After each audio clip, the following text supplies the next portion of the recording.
तेरे चेहरे में वो जादू है,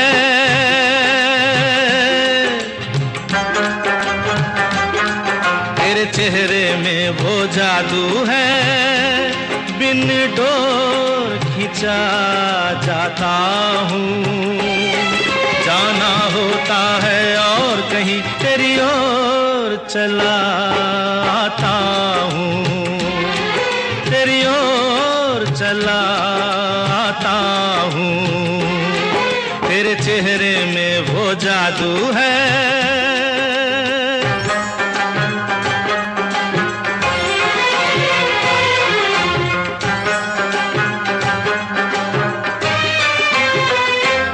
तेरी हीरे जैसी आंखें, आंखों में है लाखों बातें, बातों में रस की बरसातें, मुझ में प्यार की प्यास जगाए।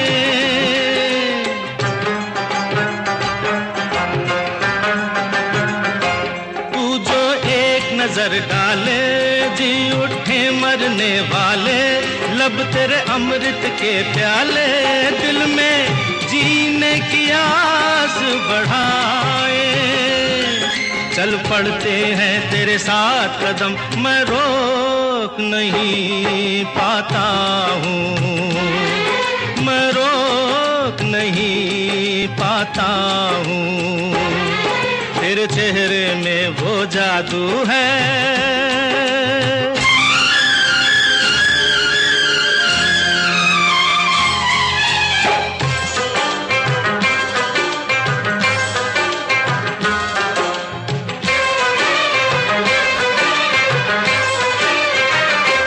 जब से तुझको देखा है, देख के खुदा को माना है, मान के दिल ये कहता है, मेरी खुशियों का तू है खजाना।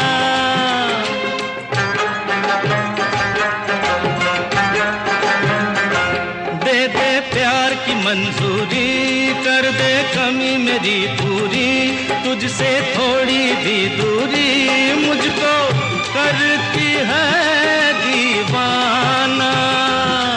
पाना तुझको मुश्किल ही सही, पाने को मैं चल जाता हूँ, पाने को मैं चल जाता हूँ। तेरे चेहरे में वो जादू है, बिन डोर खिंचा जाता हूँ। जाना होता है और कहीं तेरी ओर चला आता हूँ, तेरी ओर चला आता हूँ। तेरे चेहरे में वो जादू है।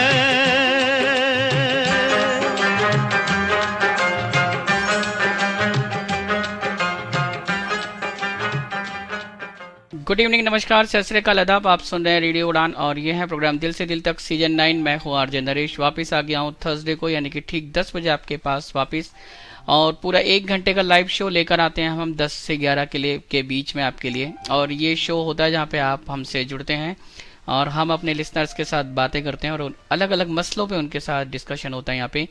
इसी श्रृंखला में एक और एपिसोड हम लेकर आ गए हैं जहाँ पे आज आपको मिलने वाला है फुल फ्लेज्ड एपिसोड, यानी कि इस शो में जो कुछ होता है वो सब कुछ आज आपको मिलने वाला है। यानी कि आपको पहला सेगमेंट जो शो का होता है अदब के झरोखे से, वो भी आपको मिलने वाला है।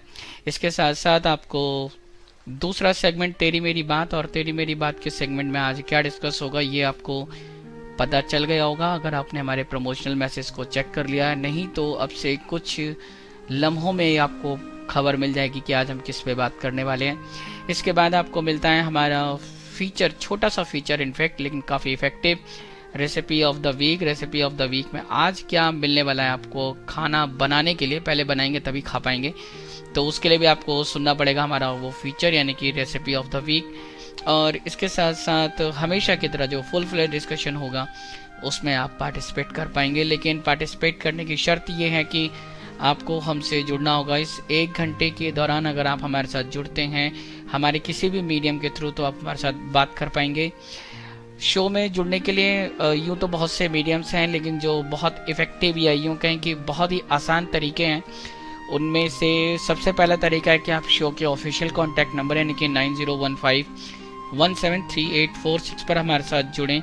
इस नंबर पे आप डायरेक्ट कॉल कर सकते हैं। कॉल करने के साथ साथ अगर आप चाहें तो इसी नंबर को WhatsApp calling, WhatsApp text message या व्हाट्सअप वॉइस नोट के थ्रू भी इस्तेमाल कर सकते हैं, अपनी बातें हमारे तक शेयर कर सकते हैं।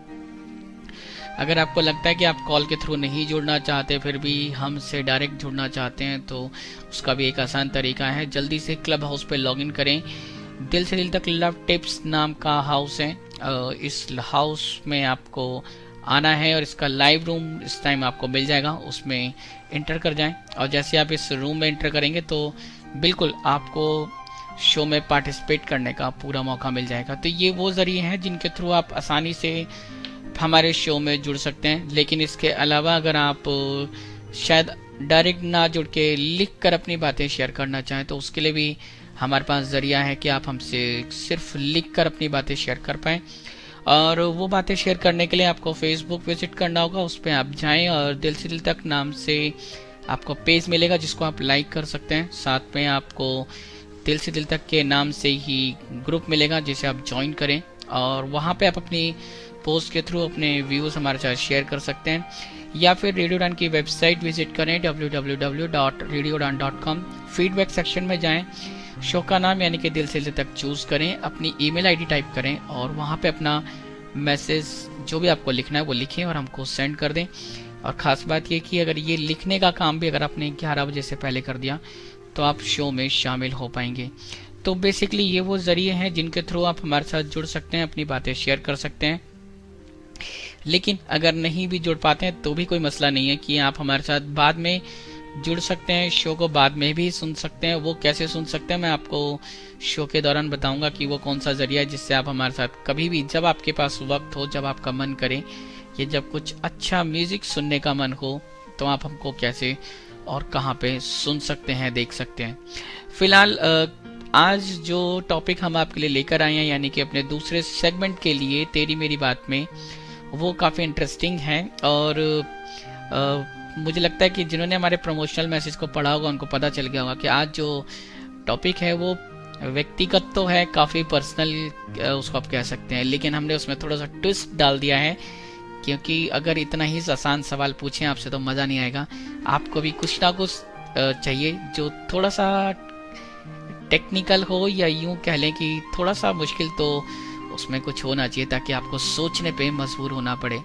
तो इसलिए हमने आज आपसे एक जो सवाल पूछा वो बहुत छोटा सा, लेकिन जिसके इम्प्लिकेशंस बहुत ज़्यादा हैं, या यूँ कहें कि जिसके इम्पैक्ट्स बहुत ज़्यादा होते हैं। और ये एक ऐसा सवाल है, ये एक ऐसी बात है जिसके बगैर हमारी लाइफ में कुछ नहीं होता, या यूँ कहें कि कोई भी इंसान ऐसा नहीं होगा जिसकी लाइफ में ये सवाल कभी ना कभी आया ही ना हो। सवाल बहुत आसान सा, is beauty 100% subjective? Is beauty 100% subjective? यूँ तो कहते हैं कि क्या ब्यूटी जो सुंदरता है वो बहुत व्यक्तिगत है, सब्जेक्टिव है, पर्सन टू पर्सन वेरी करता है। इसीलिए कहते भी हैं beauty lies in the eyes of the beholder, देखने वाले की आंखों में सुंदरता होती है। लेकिन हमने इसको थोड़ा सा मुश्किल बनाने की कोशिश की और आपसे पूछा कि भाई क्या सुंदरता जो है वो पूरी तरीके से यानी कि 100% सब्जेक्टिव है? यहाँ पे थोड़ी सी आपके लिए एक हमने ट्विस्ट डाल दिया यहाँ पे। तो इस पर आपको सोचना है कि क्या ब्यूटी जो है, क्या सुंदरता पूरे 100% सब्जेक्टिव है, या इसके कुछ पैरामीटर्स होते हैं हो सकते हैं जिस पे आप उनको चेक कर सकते हैं, चेक एंड बैलेंस रख सकते हैं, या यूं समझें कि उस पर आप कुछ एक कॉमन सी राय या जनरल थॉट प्रोसेस में आ सकते हैं कि हाँ, अगर ये चीज़ें होंगी तो कोई चीज़ सुंदर हो सकती है। ये जो सुंदरता है ये किसी भी तरह की हो सकती है, ये इंसानों की हो सकती है, नेचर ने जो चीज़ें हमें दी हैं उनमें सुंदरता हो सकती है। हमारे आसपास जो कुछ भी है वो ब्यूटी, वो उसमें आप कैसे देखते हैं, उसको कैसे समझते हैं, बेसिकली सवाल ये है। और अब ये कितना सब्जेक्टिव है, ये 100% सब्जेक्टिव है या इसको कुछ जर्नलाइज भी किया जा सकता है, वो आपको सोचना है। फिलहाल बारी आ गई है हमारे पहले सेगमेंट की, यानी कि अदब के झरोके से। और अदब के झरोके में आज आपको एक बेहतरीन शायर को सुनने को मिलने वाला है। और ये शायर ऐसे हैं जिनके बारे में आपने अक्सर सुना होगा, और मेरे ख्याल से इससे ज़्यादा शायद मैं कुछ ना बताऊं, क्योंकि और फिर अगर मैंने कुछ भी बताया तो आपको समझ आ जाएगा। फिलहाल छोटा सा हिंट ये कि अगर आप ये गाने जो मैं प्ले करूंगा उनको सुन लें, या जो गाना अब आने वाला अगर आप उसको सुन लेंगे तो भी शायद आपको समझ में आ जाएगा कि आज हम किसकी बात करने वाले हैं। तो चलिए जल्दी से बढ़ते हैं अपने पहले सेगमेंट यानी कि अदब के झरोके से। 14वीं का चांद हो या आफताब हो, जो भी हो तुम खुदा की कसम लाजवाब हो। 14वीं का चांद हो या आफताब हो, जो भी हो तुम खुदा की कसम लाजवाब हो। 14वीं का चांद हो।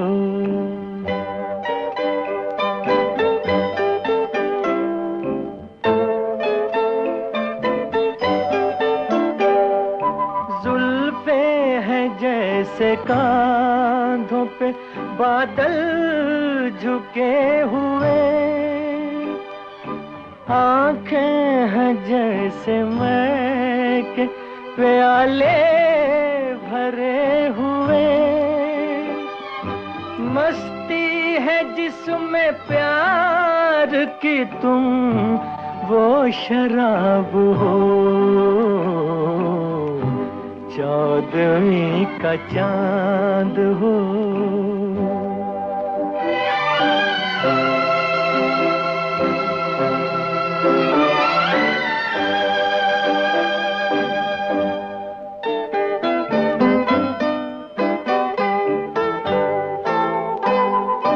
चेहरा है जैसे झील में हंसता हुआ कंवल,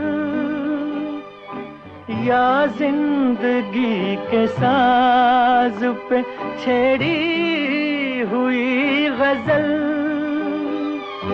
जाने बहार तुम किसी शायर का ख्वाब हो। 14वीं का चांद हो।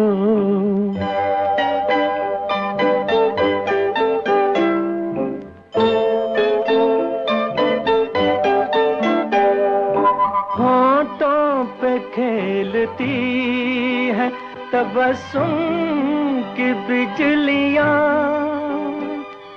सजदे तुम्हारी राह में करती है कहकशां। दुनिया हुस्न इश्क का तुम ही शबाब हो। 14वीं का चांद हो या आफताब हो।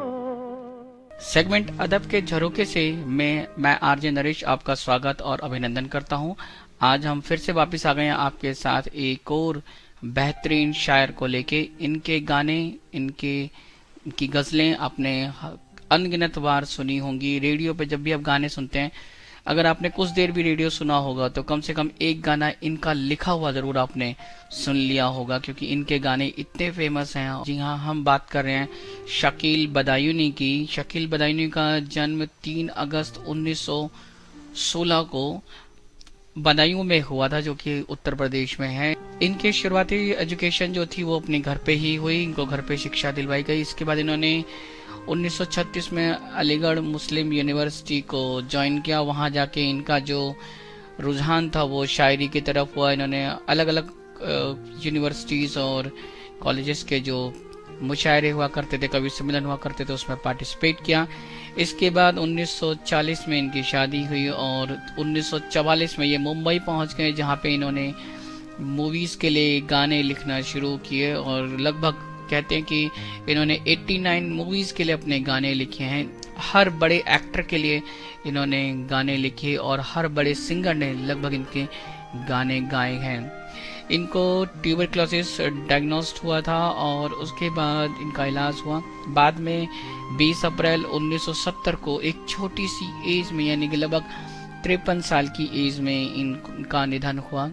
शकील हमें एक छोटी सी उम्र में ही छोड़ के चले गए, लेकिन इन्होंने जो कुछ उर्दू शायरी के लिए गज़लें लिखी, शायरी लिखी, साथ में हिंदी बॉलीवुड के लिए जो गीत लिखे वो अनमोल हैं, वो सब अमर हैं। तो चलिए जल्दी से सुनते हैं उनकी बेहतरीन रिकॉर्डिंग्स, जो उनकी आवाज़ में 2 गज़लें आपको सुनने को मिलेंगी। तो ये रहे शकील बदायूं आपके लिए। हंगामाए गम से तंगा कर इजहार मसरत कर बैठे, मशहूर थी अपनी जिंदा दिली, दानिस्ता शरारत कर बैठे।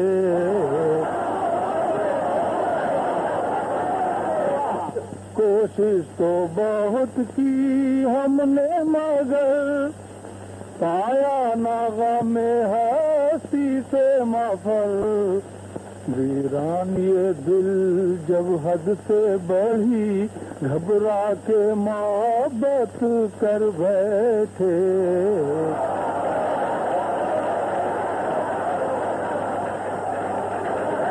हर चीज नहीं एक मरकज पर, एक रोज इधर एक रोज उधर, नफरत से न देखो दुश्मन को, शायद ये मोहब्बत कर बैठे।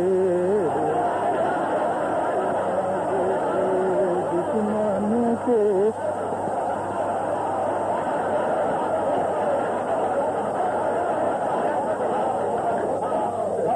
अल्लाह तो सबकी सुनता है, जुर्रत है शकील अपनी अपनी, हाली ने जुबां से उफ भी न की, इकबाल शिकायत कर बैठे।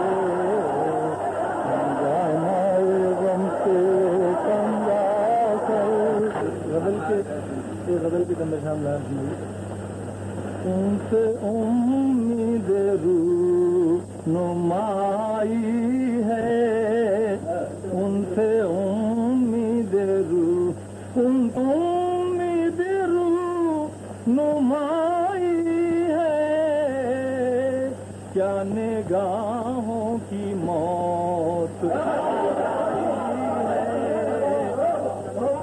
क्या निगाहों की मौत आई है, इसलिए है अजीज मुझको बहार, इसलिए है अजीज मुझको बहार, तेरे अंदाज लेके आई,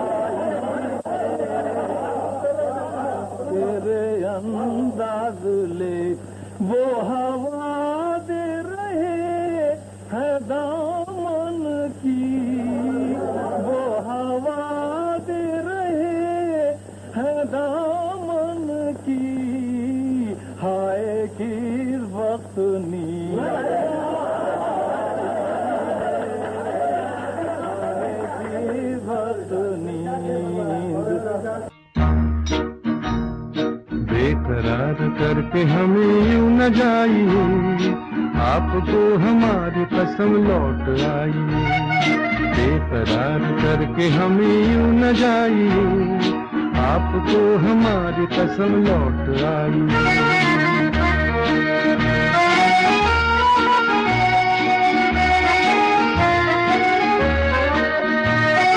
देखिए वो काली काली बदलियां, जुल्फ की घटा चुरा न ले कहीं, चोरी चोरी आके शोख बिजलियां, आपकी अदा चुरा न ले कहीं। यूं कदम अकेले न आगे बढ़ाइए, आपको हमारी कसम लौट आई।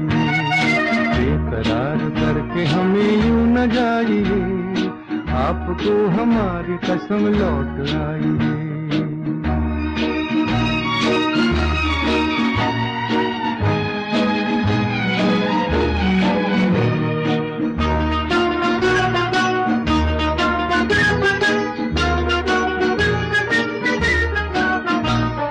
देखिए गुलाब की वो डालियां, बढ़ के चूम लेना आपके कदम। देखिए गुलाब की वो डालियां, बढ़ के चूम लेना आपके कदम। खोए खोए भंवरे भी है बाग में, कोई आपको बना न ले सनम। बहकी नजरों से खुद को बचाइए, आपको हमारी कसम लौट आई। बेकरार करके हमें यूं न जाइए, आपको हमारी कसम लौट आई।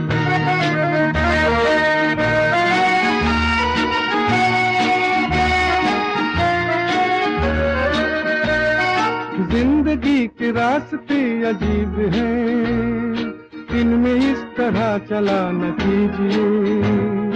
खैर है इसी में आपकी हुजूर, अपना कोई साथी ढूंढ लीजिए। सुन के दिल की बात यूं न मुस्कुराइए, आपको हमारी कसम लौट आई। बेकरार करके हमें यूं न जाइए, आपको हमारी कसम लौट आई। बेकरार करके हमें यूं न जाइए, आपको हमारी कसम लौट आई।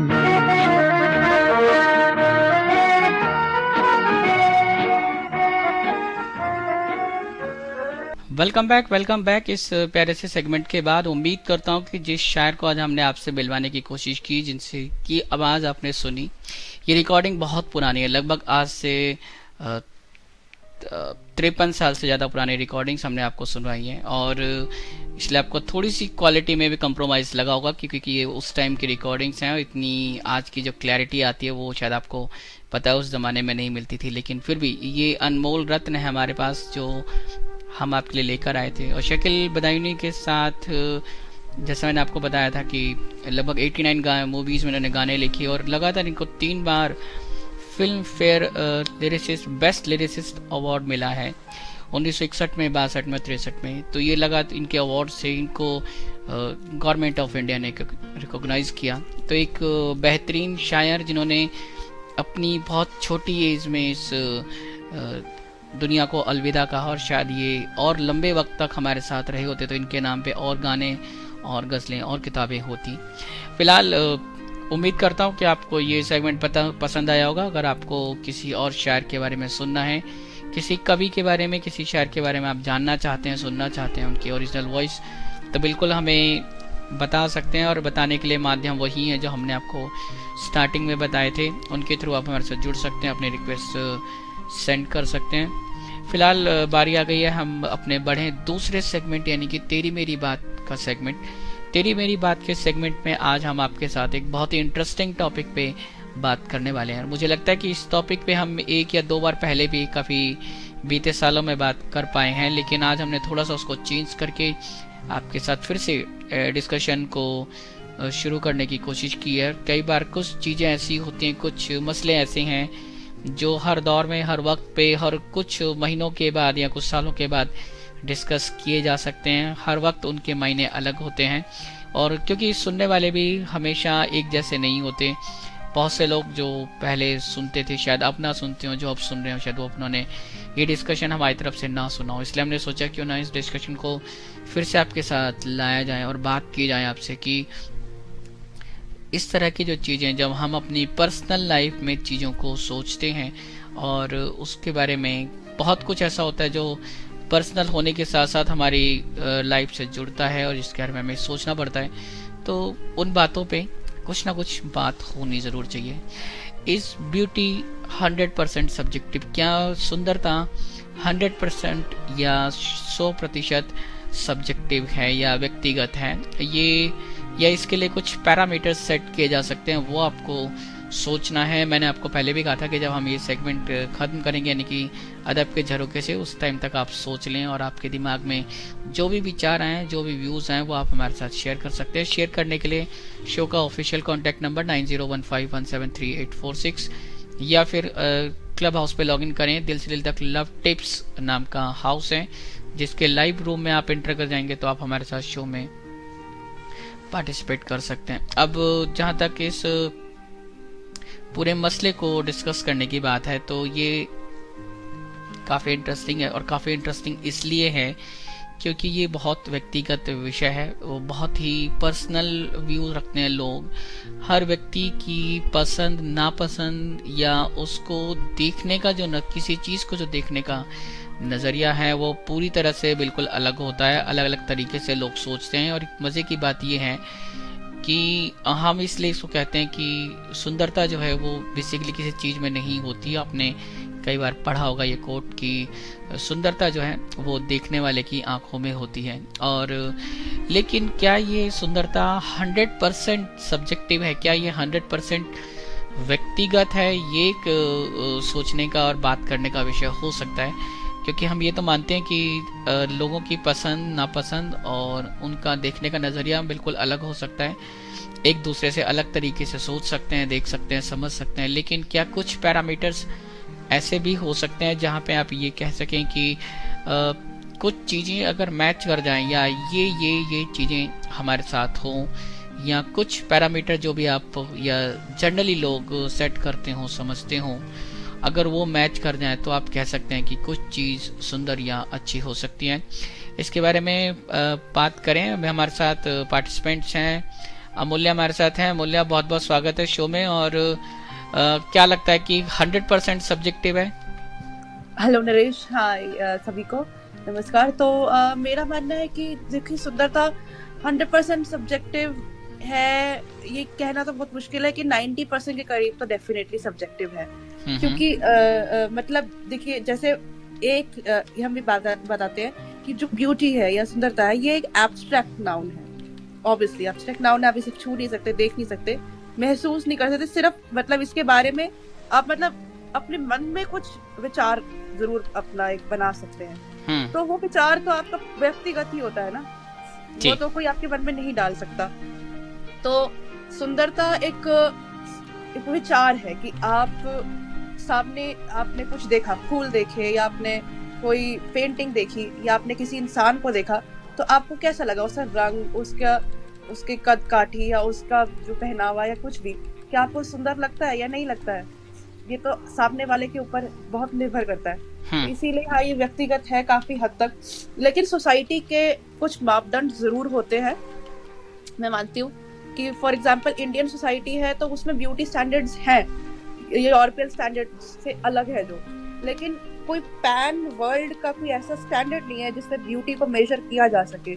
जहाँ तक हम इंटेलिजेंस या और भी एब्स्ट्रैक्ट नाउन्स की बात करें तो उनका मेजरेबल थोड़ा सा बनाया गया है कि अगर आप किसी लेवल तक कर्वेचर एक हम एक लेके चलते हैं इंटेलिजेंस का, तो आप उसमें अगर फॉल करते हैं तो आप डेफिनेटली इंटेलिजेंट हैं। लेकिन ब्यूटी का ऐसा कुछ भी नहीं है कि अगर आप इस कम्प्लेक्शन के हैं। पहले जमाने में जरूर ब्रिटिश जब रूल करते थे तो व्हाइट वाज ब्यूटीफुल, लेकिन स्लोली हमने देखा है कि ये फिर माना गया नहीं, brown is beautiful, black is beautiful, then all colours are beautiful. तो ये हमने इस चीज को एक्सेप्टेंस लाई है या क्रिएट भी करी है कि हर रंग के लोग, हर काठी के लोग, हर फीचर के लोग सुंदर होते हैं। और वो सुंदरता हर देश में अपने अपने स्टैंडर्ड, जैसे लोग अवेलेबल होते हैं वो अपने आप को, जो भी इंसान अपना खूबसूरती मानते हैं, तो इसलिए उनकी खूबसूरती स्टैंडर्ड भी अपने जैसे लुक्स को ही लेके चलते हैं वो। ये बहुत इम्पोर्टेंट बात है जो अमूल्य हमारे साथ शेयर कर रही हैं कि एक तो जैसा हम कह रहे हैं कि ये टाइम टू टाइम भी चेंजेस होते रहते हैं। सोसाइटी में किस तरह के चेंजेस आते हैं, किस तरह का इन्फ्लुएंसेस होता है, किस तरह के लोग इन्फ्लुएंसिव होते हैं किसी सोसाइटी में, उनकी सोच क्या होती है। कुछ चीज़ें जो जनरली जिन चीज़ों की हम बात कर रहे हैं कि जो कुछ जर्नल पैरामीटर्स हो सकते हैं जिसके आधार पे लोग ये कहें कि कुछ चीज़ सुंदर है, या एक अगर आप घूमने फिरने की बातें करें तो आपको बहुत से प्लेसेस ऐसे, आप जब भी लोगों से मिलेंगे तो आप उनसे पूछें कि आप वहाँ गए थे या किसी भी जगह पे गए थे, तो वो कहेंगे हाँ आपको जाना चाहिए, बहुत सुंदर जगह है, बहुत अच्छी जगह है।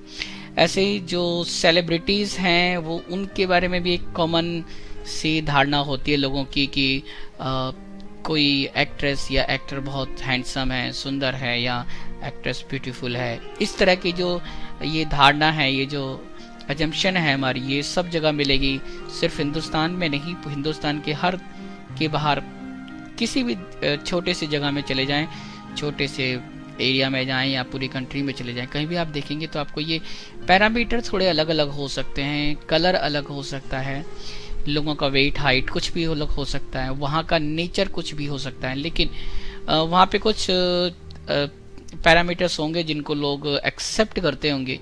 अब मसला ये है कि जैसा अमूल्य ने कहा कि क्या सिर्फ वो 10% है, इस पे एक बात हो सकती है, या इसको 50-50 भी कहा जा सकता है कि अगर व्यक्तिगत है लेकिन फिर भी लोग एक नॉर्मल सी धारणा उस पर बनाते हैं। तो आप सोचें, ये कुछ सवाल फिर से मेरी तरफ से हैं कि अगर लोग व्यक्तिगत धारणाएं बनाते हैं, उनकी अजम्पशंस हैं, वो खुद जैसा देखते हैं वैसा सुंदर होता है, लेकिन किसी विशेष चीज़ के बारे में, किसी इंसान के बारे में, किसी जगह के बारे में, या कुछ सामान भी हो सकता है, कोई चीज़ हो सकती है जिसके बारे में लोगों की एक नॉर्मल जो थॉट प्रोसेस है कि ये चीज़ अच्छी है। फिलहाल हम बढ़ रहे हैं अपने छोटे से इम्पैक्टफुल फीचर की तरफ, यानी कि recipe of the week. Recipe of the week में आज आपको क्या मिलने वाला है वो तो आपको सुन के ही पता चलेगा, क्योंकि मुझे भी नहीं पता अभी तक। फिलहाल जल्दी से बढ़ते हैं और वापस आएंगे इस फीचर के बाद और बात करेंगे अपने सब्जेक्ट को, यानी कि आज जो हम बात आपके साथ कर रहे हैं, इस ब्यूटी 100% सब्जेक्टिव। तो मुझे लगता है यहाँ तक तो हम थोड़ा सा ठीक रास्ते पे हैं कि 100% सब्जेक्टिव तो नहीं है, और हो भी सकती है, उसमें भी शायद कुछ ट्विस्ट तो है, अभी सोचना पड़ेगा, बात करनी पड़ेगी। कुछ पार्टिसिपेंट्स हमारे साथ हैं, बस थोड़ी सी प्रतीक्षा करें, आपके साथ भी हम जुड़ेंगे, बात करेंगे। फिलहाल एक प्यारा सा गाना और उसके बाद रेसिपी ऑफ द वीक।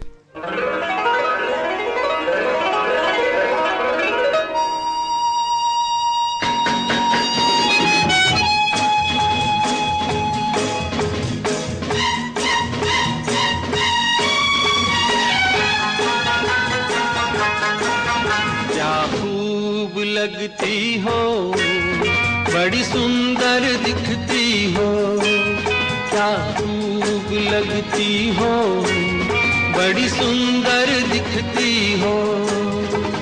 फिर से कहो, कहते रहो, अच्छा लगता है, जीवन का हर सपना अब सच्चा लगता है। क्या खूब लगती हो, बड़ी सुंदर दिखती हो, क्या खूब लगती हो, बड़ी सुंदर दिखती हो।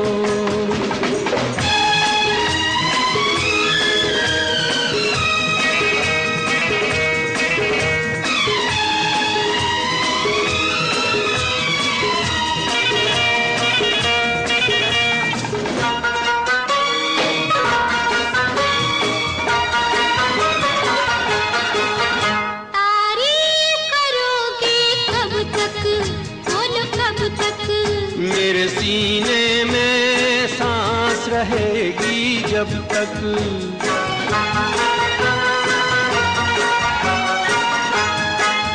तब तक मैं रहूंगी मन में, हाँ मन में। सूरज होगा जब तक नील गगन में। फिर से कहो, कहते रहो, अच्छा लगता है। जीवन का हर सपना अब सच्चा लगता है। ओ क्या खूब लगती हो, बड़ी सुंदर दिखती हो, तुम प्यार से प्यारी हो, तुम जान हमारी हो।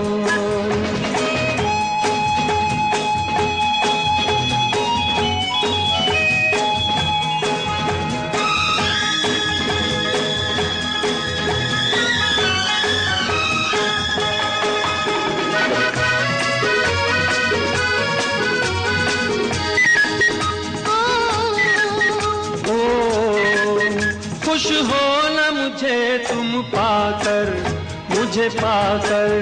प्यासे दिल को आज मिला है सागर।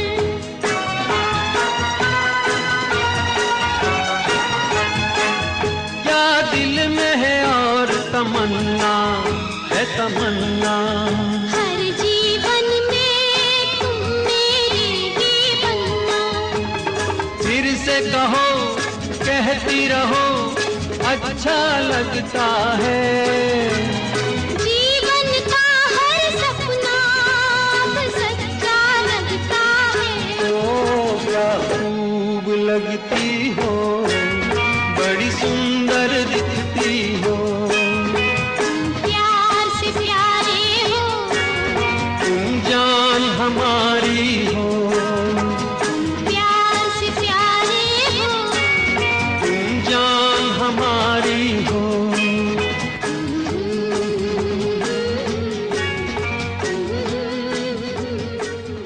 दिल से दिल तक सुनने वाले सभी श्रोताओं को आज फिर लवी का ढेर सारा प्यार।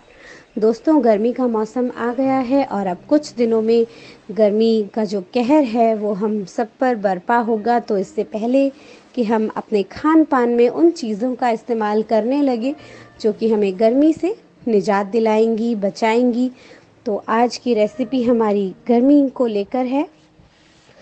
आज हम बनाएंगे आम पन्ना, जिसे कि बहुत समय से हमारे देश में पेय पदार्थ के रूप में इस्तेमाल किया जाता है और गर्मी से ये राहत भी दिलाता है, लू लगने से बचाता है। तो आम पन्ना बनाने के लिए हमें चाहिए लगभग 1 किलो कच्ची अम्बी, जिसे कि कच्ची कैरी भी कहा जाता है, और कम से कम 50 ग्राम जीरा, 1 गड्डी पुदीने की पत्तियाँ, थोड़ा सा काला नमक और चीनी। इसके लिए सबसे पहले हम अम्बियों को कुकर में जिस तरह से हम आलू उबालते हैं उस तरह से हम इसे 3 से 4 विसिल लगवा के उबाल लेंगे और इसे ठंडा होने के लिए रख देंगे।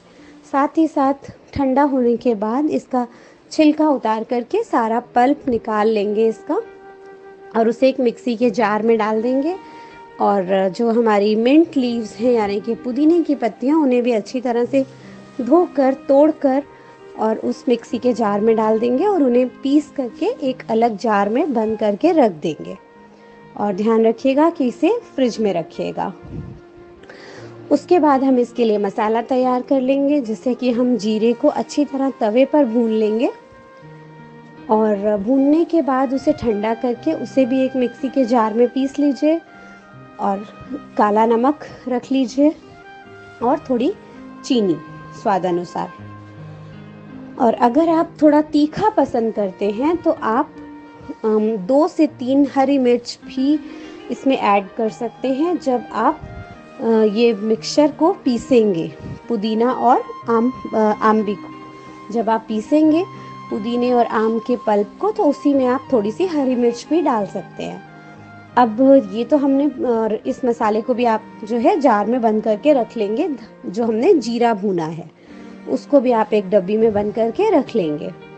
और जब भी आपका मन करे तो आप जो है 1 से 1.5 चम्मच वो पल्प निकालिए जो कि आपने कच्ची अम्बी और पुदीने की पत्तियों का बनाया है, और उसके बाद थोड़ा सा वो जीरे का मसाला, थोड़ा सा काला नमक और स्वाद अनुसार चीनी मिला लीजिए और ऊपर से ठंडा ठंडा पानी अपने ग्लास में भर दीजिए और आम पन्ना का लुत्फ़ उठाइए। तो मुझे लगता है कि आसान रेसिपी है, आप लोग घर में ही होममेड आम पन्ना बना सकते हैं और गर्मियों से निजात पा सकते हैं। तो चलिए अगले हफ्ते हम फिर मिलेंगे एक नई रेसिपी के साथ। तब तक शुभ रात्रि, गुड नाइट और दिल से दिल तक और रेडियो उड़ान सुनते रहिए। Happy listening. बिल्कुल जी, बहुत ज़रूरी है कि आप गर्मियों में अपने आप को डिहाइड्रेट ना होने दें, हाइड्रेट रखें, पानी पीते रहें, जितना ज़्यादा पी सकते हैं। और पानी पीने के अलग अलग ज़रिए हो सकते हैं और ध्यान रखें कि कितनी मात्रा में आपको पानी लेना है और उतना ज़रूर लें, और जितना मिनिमम रिक्वायर्ड है उतना तो आपको लेना चाहिए। गर्मियाँ वैसे भी धीरे धीरे अपना प्रकोप दिखाने वाली है, यानी कि बढ़ती जाएगी, अब गर्मी कम नहीं होगी। तो ज़रूरी है कि आप इन सब चीज़ों का ध्यान रखें। हमारी तरफ से कोशिश कि हम आपको हेल्दी रेसिपीज़ यहाँ से शेयर करते रहें। आज भी एक हेल्दी और आसान सी रेसिपी जो आप बना सकते हैं और बहुत मेहनत नहीं करनी, और ये शायद उन लोगों के लिए भी है जो भाई थोड़े से कम मेहनती, यानी कि मेरी कैटेगरी के जो लोग हैं उनके लिए रेसिपी है। थोड़ा आसानी से चीज़ें बन जाती हैं तो हमें अच्छा लगता है और क्रेडिट भी मिल जाता है कि हमने कुछ कर लिया है। तो फिलहाल thank you very much miss Lavi इस आसान सी रेसिपी के लिए। वापस हैं हम अपने सेगमेंट यानी कि तेरी मेरी बात, और जिसमें आज हम डिस्कस कर रहे हैं इज ब्यूटी 100% सब्जेक्टिव, क्या सुंदरता 100% व्यक्तिगत विषय है या इसमें कुछ और भी चीज़ें हो सकती हैं, या ये 50-50 का मामला है। तो उस पर हम आपके साथ बात कर रहे थे और मैंने आपसे ये भी पूछा था कि क्या ये 50-50 हो सकता है, क्योंकि बहुत कुछ ऐसा है जो प्री डिसाइडेड होता है और एक धारणा पूरे समाज में किसी भी सोसाइटी में आप जाएंगे तो वहाँ पे आपको सुंदरता के पैमाने भी देखने को मिलते हैं कि किस आधार पे लोग किसी को सुंदर कहते हैं, किसी चीज़ को सुंदर कहते हैं, किसी को अच्छा नहीं कहते या किसी प्लेस को भी सुंदर कहते हैं। ये भी हालांकि सब्जेक्टिव है, लेकिन क्योंकि ये जब सब्जेक्टिव एक से ज़्यादा लोग एक के बारे में कहते हैं तो कुछ ऐसा होने लगता है कि एक जर्नल सी या नॉर्मल सी थॉट हो जाती है लोगों की। एक आसान सी भाषा में कहें तो लोग एक आम सहमति के साथ किसी को सुंदर या कम सुंदर या बहुत ही खूबसूरत कहना शुरू कर देते हैं और उसके पैरामीटर्स उनके साथ मैच होने लगते हैं। सुनील हमारे साथ हैं। सुनील, बहुत बहुत स्वागत है शो में आपका, और बताएं कि आपको क्या लगता है कि बेसिकली सुंदरता व्यक्तिगत मामला है और क्या इसको 100% या कुछ और परसेंटेज में बांटा जा सकता है? नमस्कार जी, मैं दिल्ली में पीएचडी हिस्ट्री हूँ। और सुंदरता वास्तव में क्या है, देखने वाले पर निर्भर करता है जी, कौन कैसे किसको देखता है उस पर निर्भर करता है। 100% सुंदरता सब्जेक्टिव नहीं हो सकता। तो आप ठीक करें 50-50 या 60-40 के रेशियो में सुंदरता होता है। और सुंदरता केवल चेहरे से या कोई सामान के बाहरी बनावट से ही नहीं आंका जाता है, उसके आंतरिक मूल्यांकन भी किया जाता है। जैसे जिसका तन सुंदर हो, मन बिल्कुल सुंदर नहीं हो, तो वो भी उसको सुंदरता में नहीं रखा जाता। तन मन दोनों का सुंदर होना, व्यवहारिक होना और पूरी तरह से एक सभ्य होना होता है, वही सुंदर है। और सुंदरता क्या है, हम अपने आप को तो कोशिश करते हैं कि हम बहुत सुंदर देखें, लेकिन दूसरे लोग हमको देखकर वो अपना व्यू क्या बनाते हैं, परसेप्शन बनाते हैं, उस पर निर्भर करता है कि क्या हम सुंदर हैं या नहीं है, हमारा विचार है या नहीं है, या कोई सामान भी है वो सुंदर है या नहीं है। ये दूसरे ही उसके जज कर पाते हैं, हम स्वयं को नहीं कर पाते।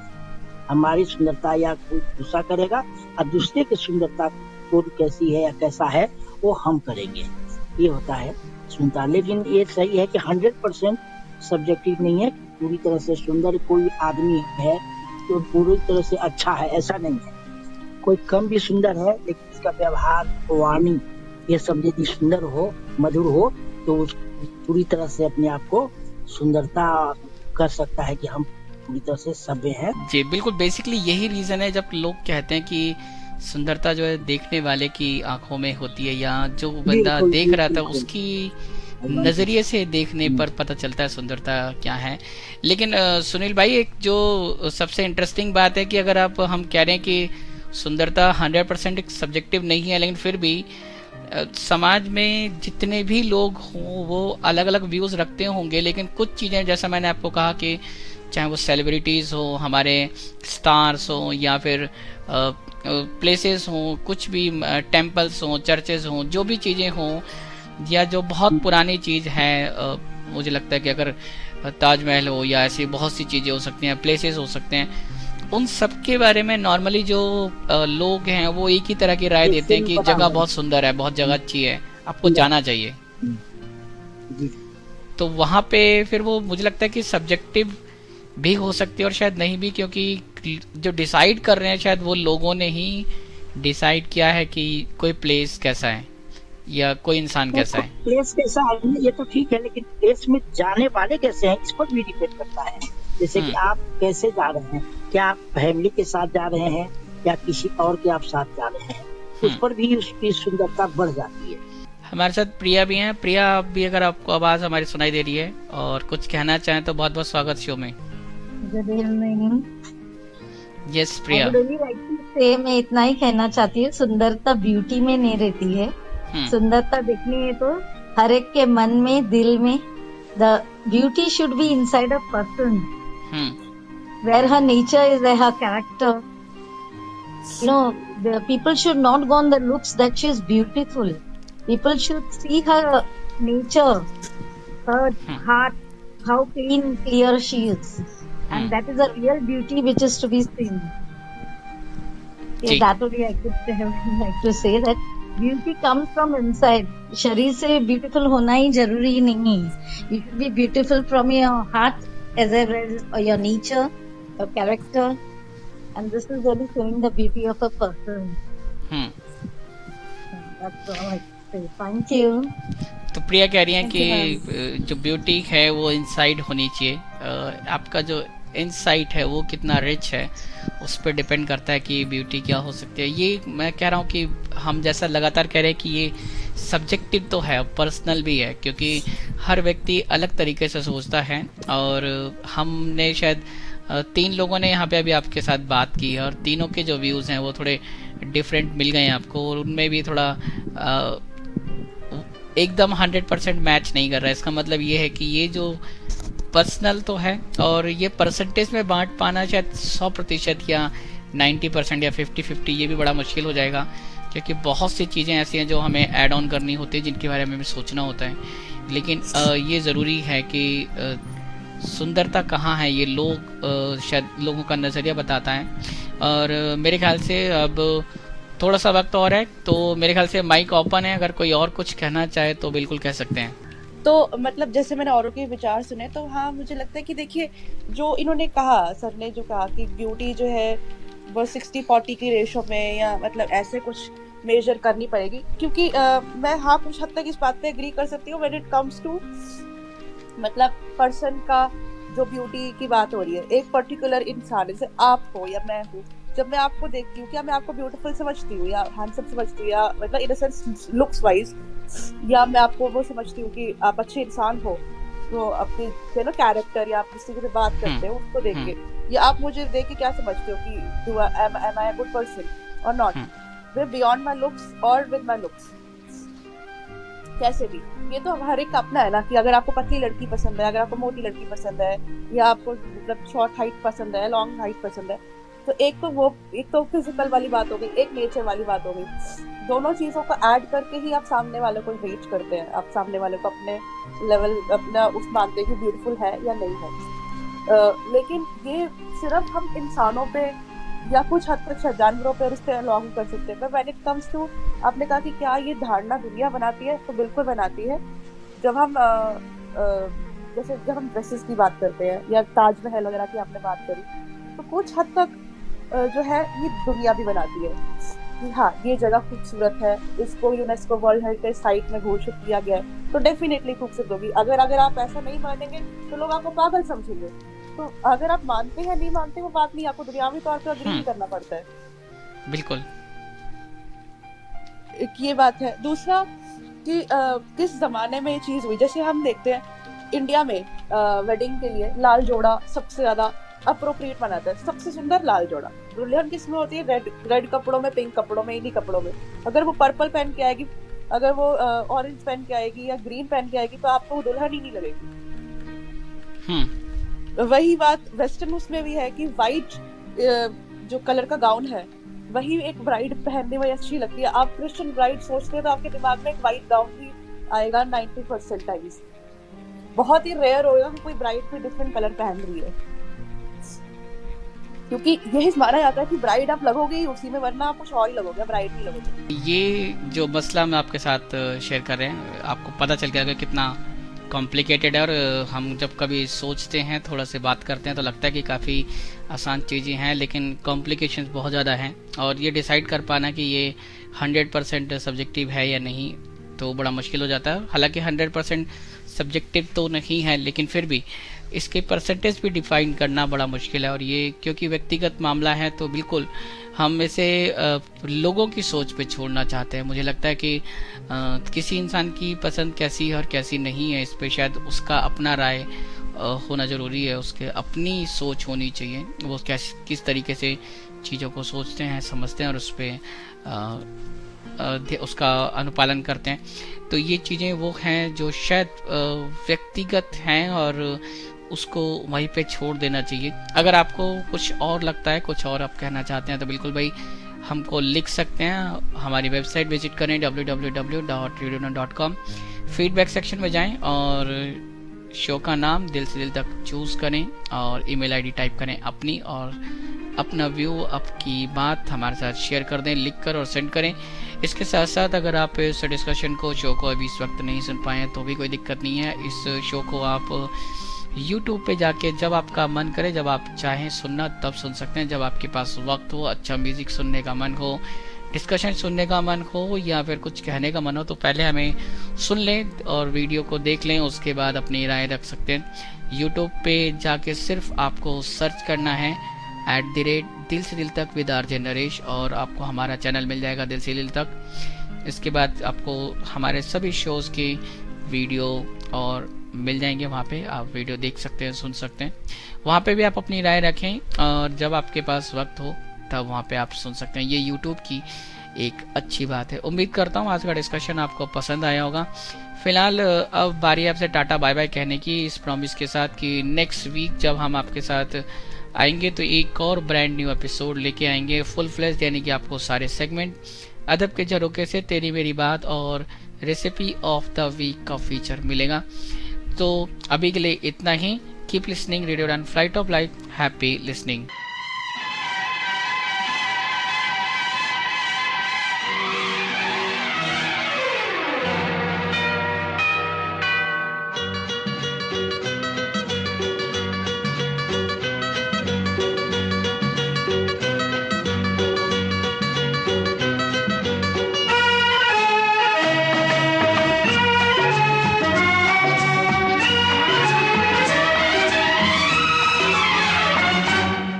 एक दिन बिक जाएगा माटी के मोल, जग में रह जाएंगे प्यारे तेरे बोल। एक दिन बिक जाएगा माटी के मोल, जग में रह जाएंगे प्यारे तेरे बोल। तुझे के होठों को देकर अपने गीत, कोई निशानी छोड़ फिर दुनिया से डोल। एक दिन बिक जाएगा माटी के मोल, जग में रह जाएंगे प्यारे तेरे बोल। ला ला ला ला ला ला ला ला ला ला ला ला।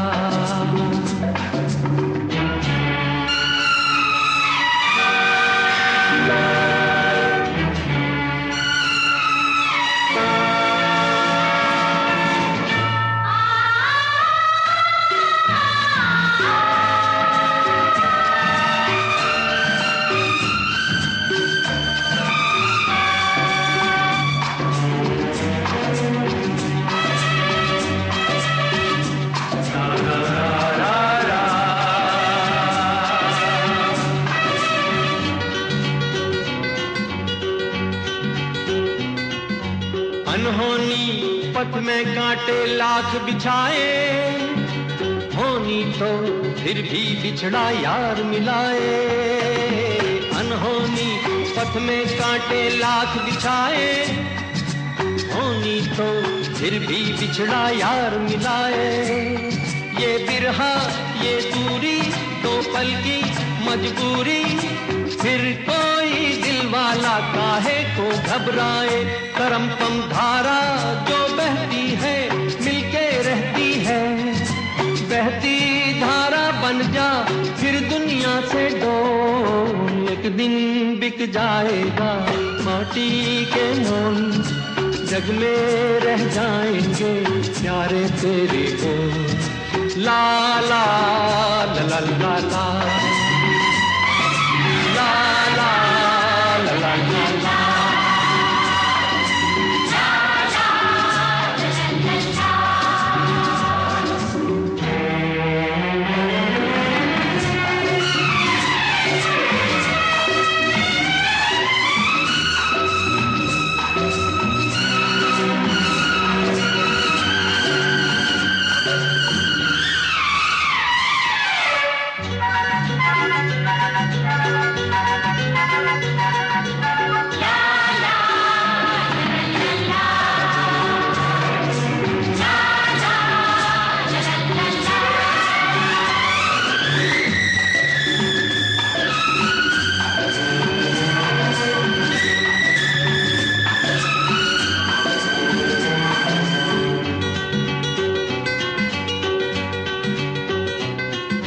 पर्दे के पीछे बैठी सांवल गोरी, थाम के तेरे मेरे मन की डोरी। पर्दे के पीछे बैठी सांवल गोरी, थाम के तेरे मेरे मन की डोरी। ये डोरी ना छूटे ये बंधन ना टूटे, भोर होने वाली है अब रहना है थोड़ी। करम तम सर को झुकाए तू बैठा क्या है यार, गोरी से नैना जोड़ फिर दुनिया से डोल। एक दिन बिक जाएगा माटी के मोल, जग में रह जाएंगे प्यारे तेरे बोल। तुझे के होठों को देकर अपने गीत, कोई निशानी छोड़ फिर दुनिया से डोल। एक दिन बिक जाएगा माटी के मोल, जग में रह जाएंगे प्यारे तेरे बोल। ला ला